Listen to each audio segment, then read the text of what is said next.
Welcome to All Access Aurora, because if it's going on, we're going to get you in.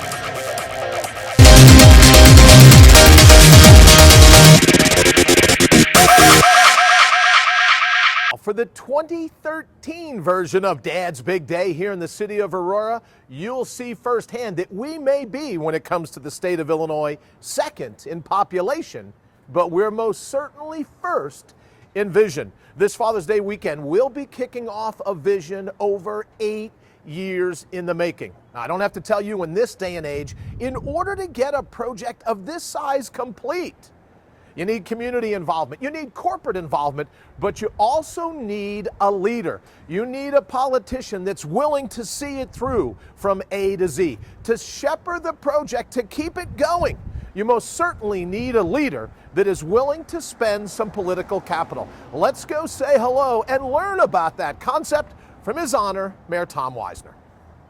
You know, I'm not the only one with the vision, and there's a lot of planning work that was done before I even took office. A lot of ideas were thrown out, and I don't consider that, it's important, but I think it was Edison that said genius is 10% inspiration and 90% perspiration, and I kind of play on that a little bit and say success is really 10% vision, but 90% persistence.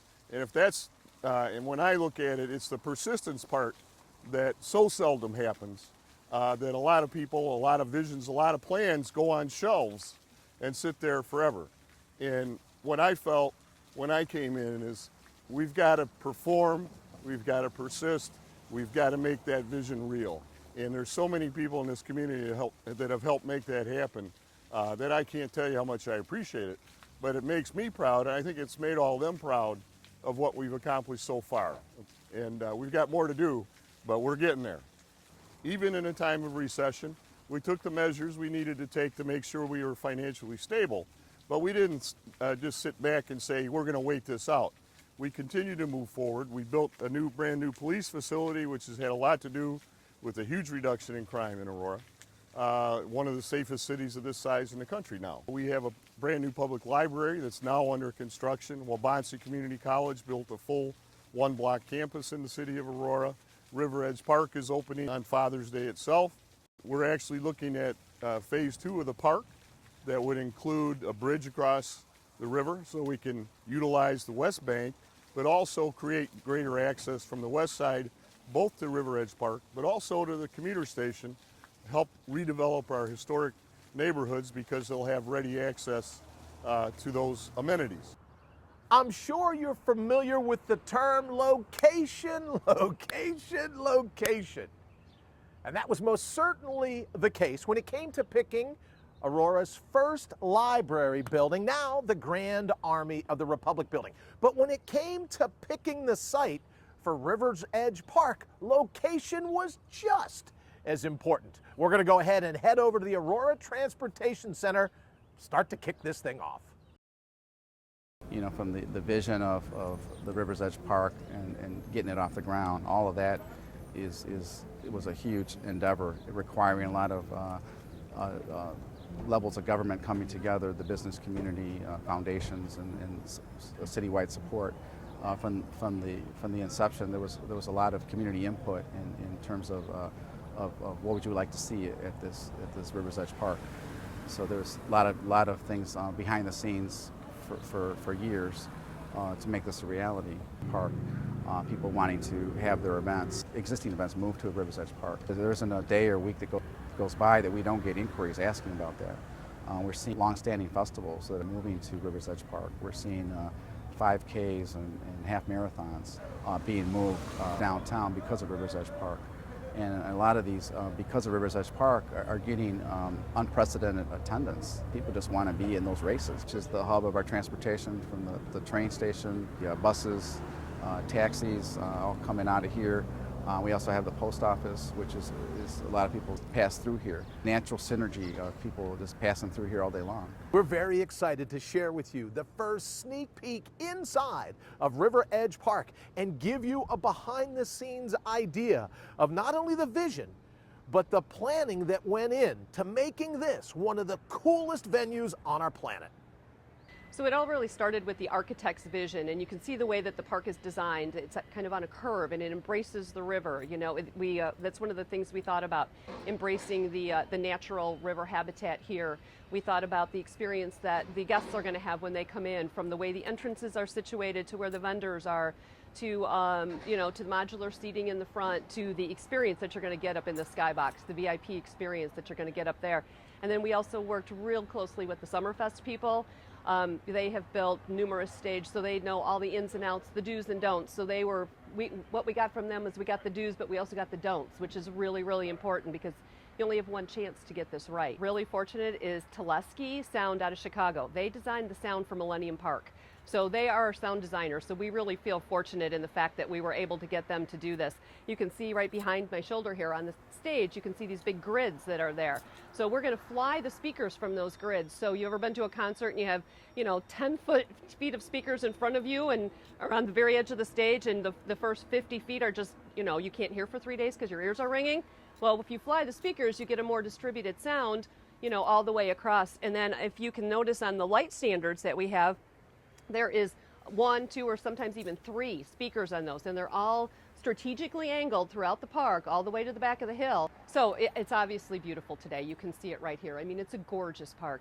But at night, those 2 wings that you see, not right behind the stage, but on each of the wing, those are LED lights. In every one of those chases, there is an LED light panel up on top, and so we can program those light panels to pulsate, to roll. We can do any color system. We can hook it up to the sound system, so we can actually have those lights going with the beat of the music. Their restaurant is directly across the street. It's Two Brothers Brewing.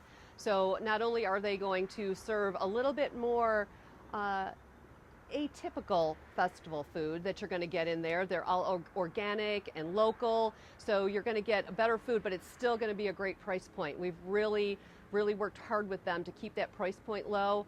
We're working with Budweiser and Two Brothers, so we're going to have your bigger beers, but we're also going to have our local craft beers here. You're not going to pay $12 for a beer like you do in Chicago. You're not even going to pay $8 for a beer. Our most expensive beer will probably be $6.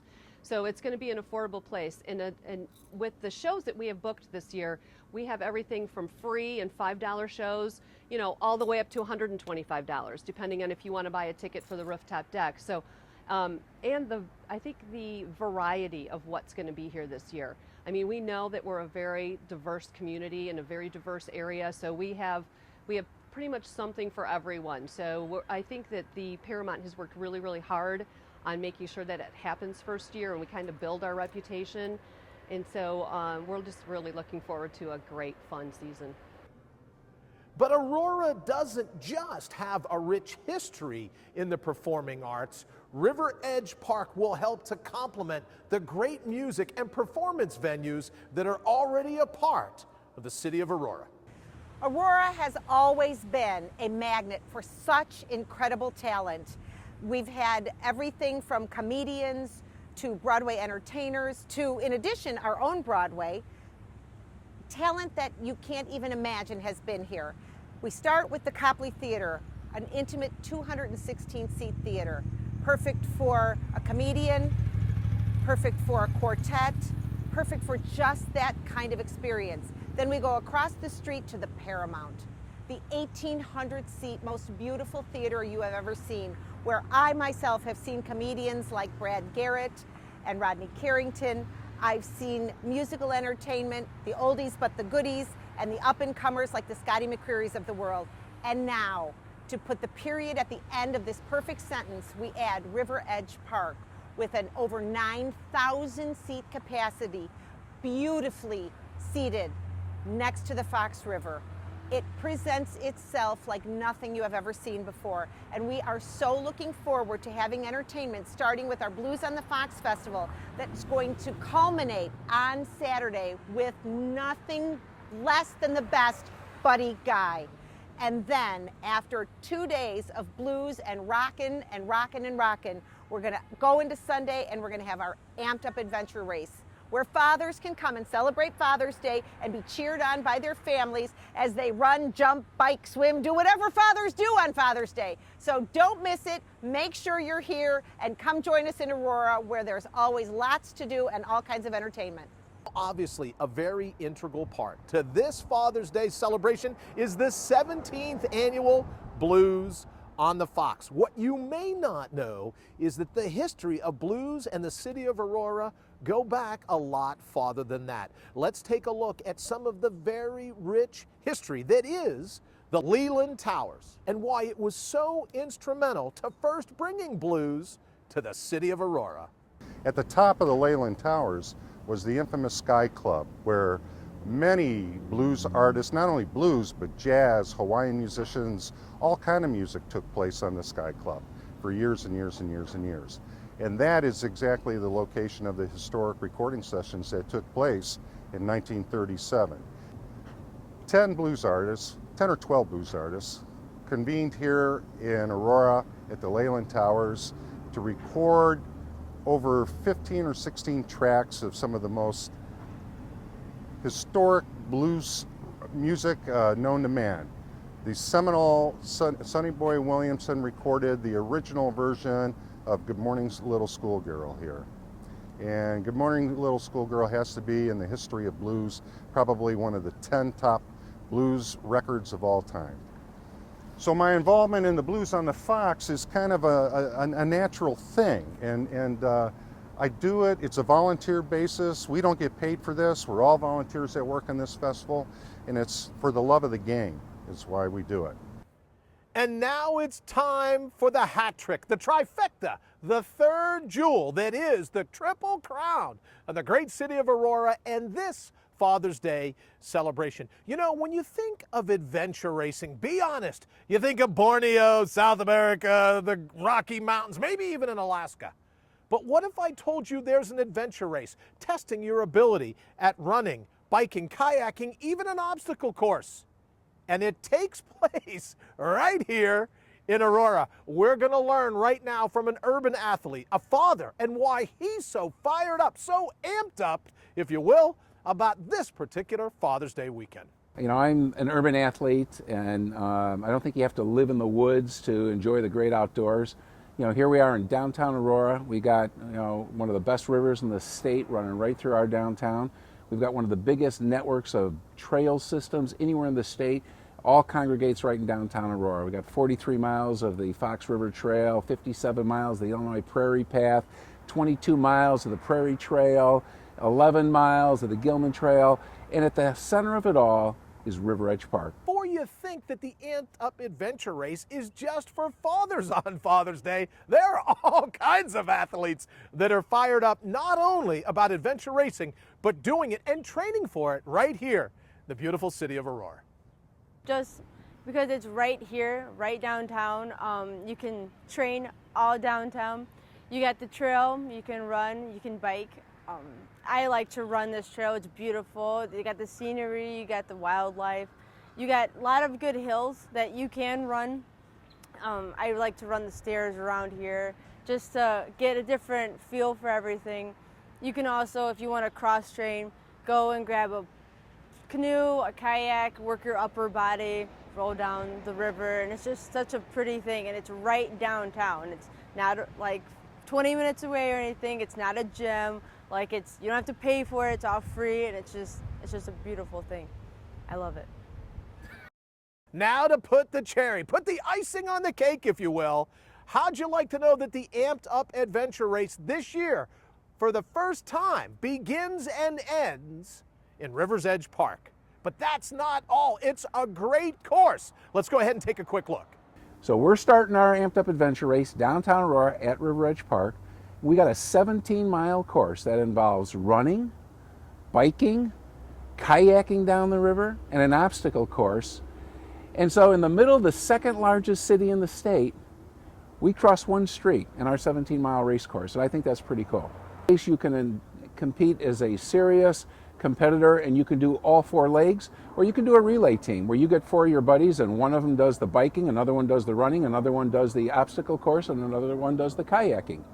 But we've laid out this course in such a way that anybody can do everything.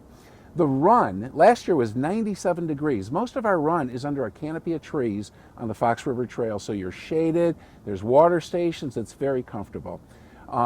When you go to the biking portion, you're doing 2 loops through the Mooseheart campus, which is a gorgeous campus, normally closed to the public. And we do 2 4-kilometer loops through the campus, including one 600-yard stretch right through the woods. Then you'll do another short run to get back to North Aurora Island Park. And then you get to kayak. And everybody's freaking out about kayaking. Kayaking is easy. And this is a downstream run. There's no dams, there's no obstacles. You get in, you let the river, you could float downstream. If you want to race, you can paddle. And you'll end up at River Edge Park. You'll get out at a beautiful kayak beach at Veterans Island, a Fox Valley Park District facility. You'll run about a quarter mile to get back to River Edge Park, and then we've got an obstacle course set up right there. The crowd's going to be there. We're going to have a music stage. That's the end of it. Should be a fun day for hardcore athletes or just casual people who want to get outside and enjoy the great outdoors. And one more bit of great news. How'd you like a pre-race party? No carbo loading for you. That's so 80s. How about a pre-race party that includes a ticket night before at the River Edge Park? Blues on the Fox with Mr. Buddy Guy. That's right, when you sign up to race in this year's Amped Up Adventure Race, your pre-race party is the Saturday night before. And a blues legend, Buddy Guy. But long before the starting gun goes off for the Amped Up Adventure Race, there were all kinds of folks that needed to get involved in order to make your race a success. We're talking about major corporations, even including some great civic groups that played a very active role in the Amped Up Adventure Race. The casino is very proud to be a part of the community. We love doing grassroots types of things. We love giving back to the community and just making it a better place for everyone in the city of Aurora. It's so important for young people here in this city and throughout the country to give back. To be able to give back to a community that's given so much to you, not only instills a sense of civic responsibility, it also instills a sense of personal pride. So when we founded Boys to Men 10 years ago in the city, as we all know, there were 25, 26 murders that year. And now to fast forward 10 years later, where we're coming off of a year with 0 homicides, with crime rates at just record lows, to have a city that now is so much more comfortable, so much more positive for these young generation to grow up in, it's a responsibility, it's a duty for these young people to come back and give back, and the guys are excited. So when we look at Father's Day weekend, for them to be able just to jump out there and to work with community organizations, to work with our business community, to work with the civic leaders and the elected officials, for them it's an honor. So they are extremely excited, fired up, pumped up, psyched up, as one of the guys said, to be out there at all the activities, the Amped Up Race in particular. So there you have it, an all-access look to everything going on this Father's Day weekend here in the city of Aurora. We got you a sneak peek inside of River Edge Park. We also talked a bit about the history of Blues on the Fox and, of course, the Amped Up Adventure Race Father's Day morning, Sunday morning. Come on down, let your inner athlete out.